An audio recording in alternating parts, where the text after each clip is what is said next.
Welcome to Solvetic, your channel to always learn technology easily. Below in the description, you will find useful links we used in this video.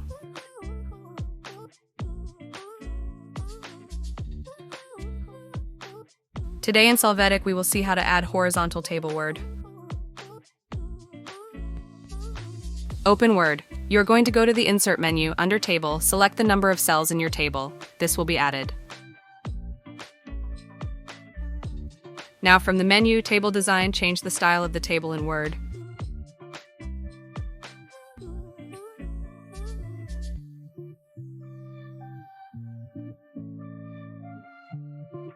You will be able to enter the text in your table in the Word document.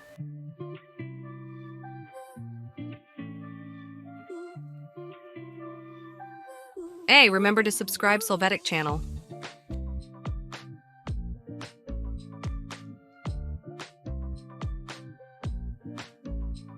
We hope it has been helpful for you. Here are links to watch more videos of your interest and subscribe to the Solvetic channel. Thank you.